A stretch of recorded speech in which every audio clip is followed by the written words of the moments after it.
Parte 2, capítulo 38, onde se conta o que Dona Dolorida contou a respeito de sua malandança. Por trás dos tristes músicos começaram a entrar pelo jardim cerca de 12 damas, repetidas em 2 fileiras, todas vestidas de túnicas talares que pareciam feitas de lã pisada, com toucas brancas de algodão muito fino, tão longas que só deixavam ver o debrum das vestes. Atrás das damas vinha a condessa Trifaldi, trazida pela mão do escudeiro Trifaldim da Barba Branca.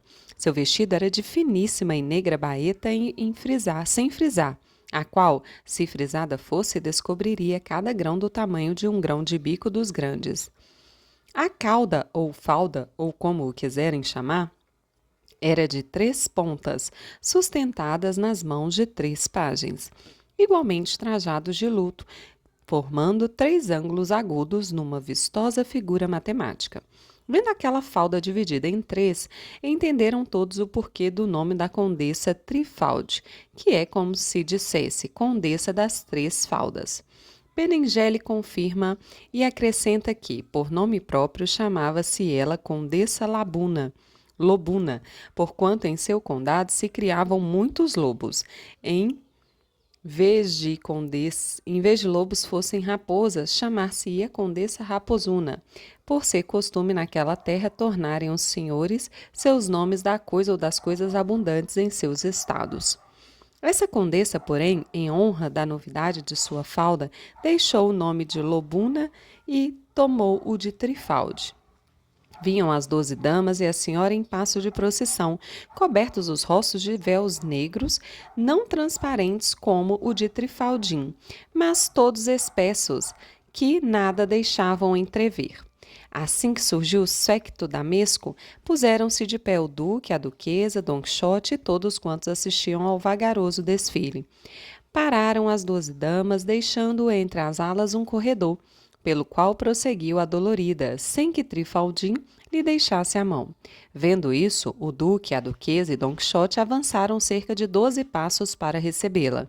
Ela, ajoelhando-se no chão, com voz antes grossa e rouca que sutil e delicada, disse: Sejam vossas grandezas servidas de não dispensar tanta cortesia a este seu criado, quero dizer, a esta sua criada, porque, tanto quanto sou dolorida, não conseguirei corresponder-lhe tal qual devo.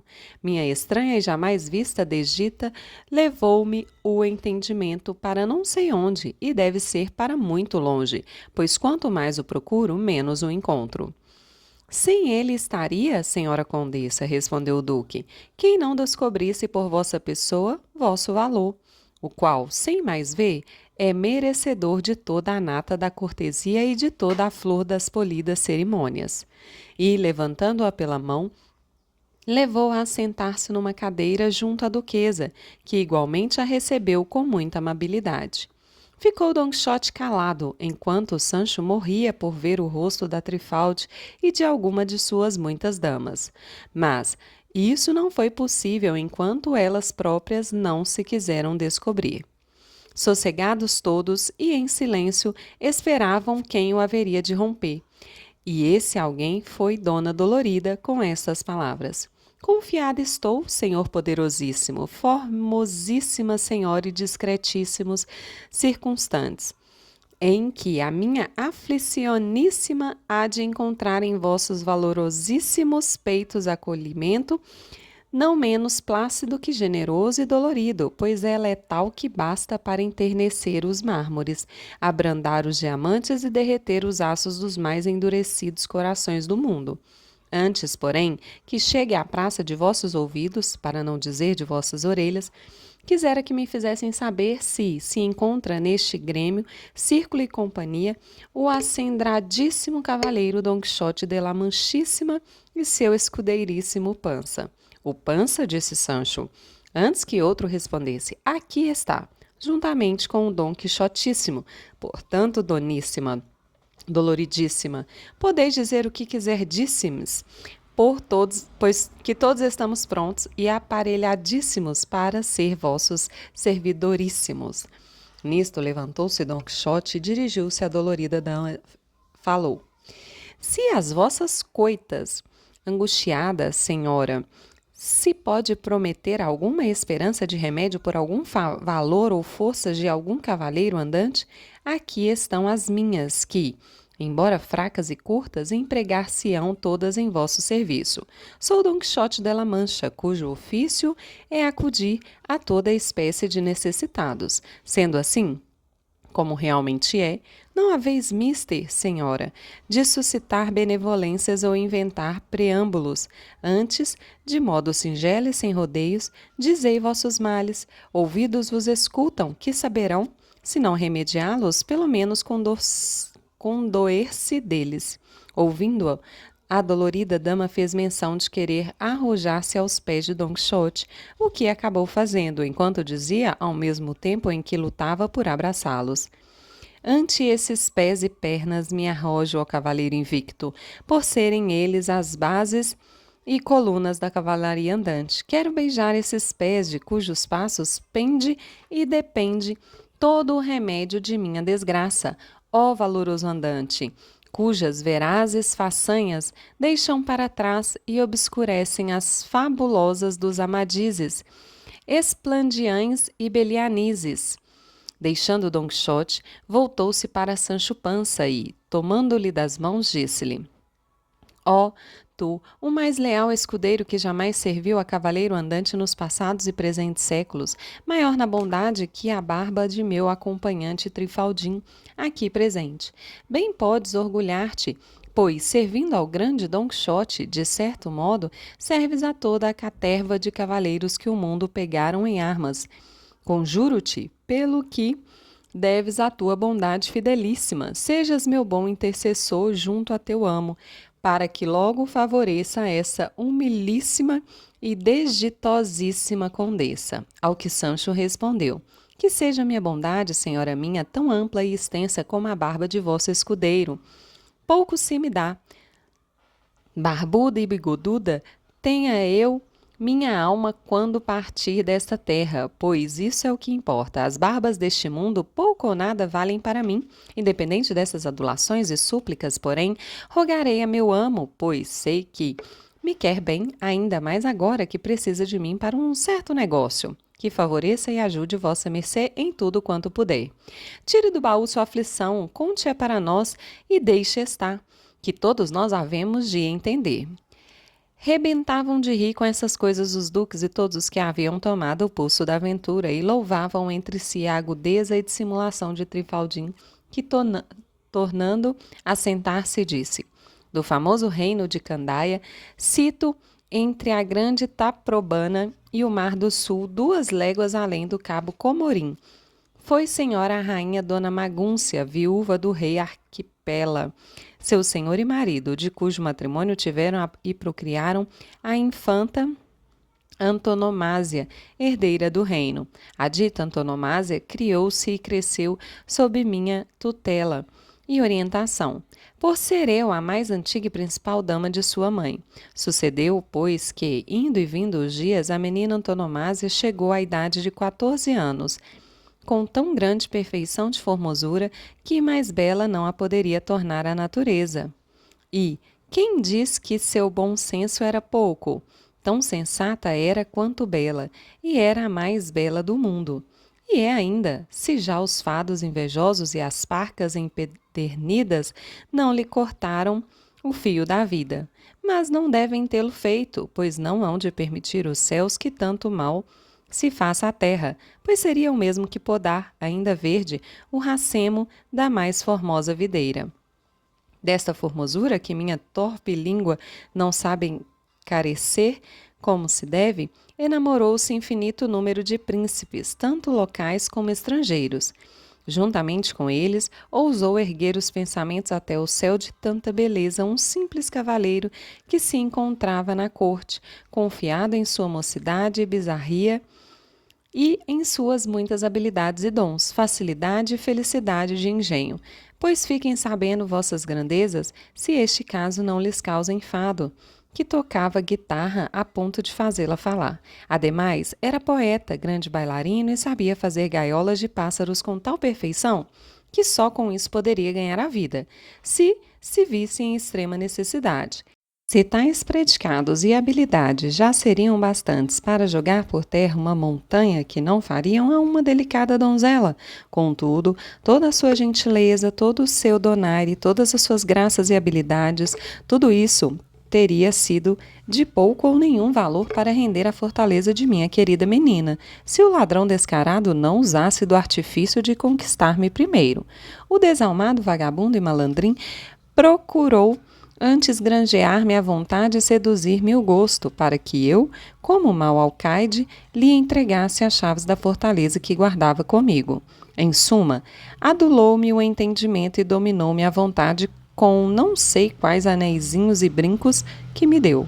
O que mais me fez prostrar e dar comigo por terra, porém, foram umas coplas que eu escutei a cantar certa noite, da rótula de uma janela que dava para o beco em que ele se achava. Se mal não me recordo, diziam assim: de minha doce inimiga nasce o mal que esta alma aflige, e por mais tormento exige que eu o sinta e nada diga. Pareceu-me uma jóia de trova cantada por uma voz de mel. Desde então, e agora mais ainda, digo, vendo o mal em que caí por causa daqueles e outros versos semelhantes, estar achando que das boas e organizadas repúblicas deveriam ser desterrados os poetas, conforme aconselhava Platão, ou pelo menos apenas os lascivos, porque escrevem coplas não como as dos marquês de Mantua, que entretêm e fazem chorar meninos e mulheres, mas umas sutilezas que, como se fossem espinhos macios, nos atravessam a alma e nola ferem como um raio, que deixa intactas as vestes. E ele em seguida cantou esta: vem, morte, tão escondida que eu nem te posso entrever, para o gosto de morrer, não tornar a dar-me a vida. Deste jaez foram outras trovas e estrambotes que cantados encantam e escritos espantam. E, quando se permitiam compor um gênero de versos que então se usavam em candaia e que se chamam seguidilhas, aí é que se podia ver a alegria das almas, o retouçar dos risos, a inquietude dos corpos e, em suma, um azougue de todos os sentidos. Por isso digo, meus senhores, que os tais trovadores com justiça se deviam desterrar para as ilhas dos lagartos. Não é deles, porém, a culpa, e sim dos simplórios que os louvam, e das tolas que neles creem. Fosse eu a boa dama que deveria ser, e não me haveriam de comover seus tresnoitados conceitos, nem creria ser verdade aquela frase: vivo morrendo, ardo no gelo, tirito no fogo, espero sem esperança, parto e fico-me aqui. Com outros impossíveis desse jaez, de que andam repletos seus escritos. E quando prometem a fênix da Arábia, a coroa da Aridine, os cavalos do sol, as pérolas do sul, o ouro de Tiba e o bálsamo de Pancaia. Aqui é onde mais longe deixam que os leve sua pena, pois lhes custa prometer o que jamais pretendem ou podem cumprir. Mas para onde me estou desviando? Ai, desditosa de mim! Que loucura ou desatino me leva a contar as alheias faltas, tendo tanto que dizer das minhas? Ai de mim, repito, desventurada que sou! Não foram os versos que me renderam, mas minha simplicidade, não as músicas que me enterneceram, mas a minha leviandade. Minha muita ignorância e minha pouca advertência abriram o caminho e limparam a estrada aos passos de Dom Cravelho, que este é o nome do referido cavalheiro. Assim, sendo eu a medianeira, achou-se ele uma e muitíssimas vezes nos aposentos por mim, e não por ele, enganada antonomásia, com o pretexto de ser seu verdadeiro esposo. Com efeito, embora pecadora, não consentiria eu que, sem ser seu marido, lhe tocasse na sola do sapato. Não, não, isso não. O matrimônio tem de vir primeiro em qualquer desses negócios por meu intermédio tratados. Somente houve um dano neste caso, e foi o da desigualdade. Por ser Dom Cravelho um simples cavaleiro e a infanta Antonomásia a herdeira do reino, como já disse. Alguns dias esteve encoberta e solapada na sagacidade de meu recado esta tramóia, até até parecer-me que se notava cada vez mais um certo inchamento no ventre de Antonomasia. O temor fez com que os três entrássemos na conferência e dela saiu que, antes de vir à luz o mal feito, Dom Cravelho tomasse Antonomasia por sua mulher ante o vigário, em respeito a uma carta em que a infanta lhe fazia a promessa de casar-se com ele, ditada por meu engenho, e com tal força que aquela promessa nem mesmo o próprio Sansão quebraria. Fizeram-se as diligências, viu o vigário a promessa, ouviu a senhora em confissão. Tudo confessou ela, mandou-a depositar em cada um alguazil da corte muito honrado. Neste ponto, Sancho interrompeu. Também em Candaia existem algazis de corte, poetas e seguidilhas. Então, posso jurar que imagino ser todo mundo a mesma coisa. Mas apresse-se vossa mercê, senhora Trifaldi, que já é tarde e estou morrendo por saber o fim desta tão longa história. Assim farei, respondeu a condessa.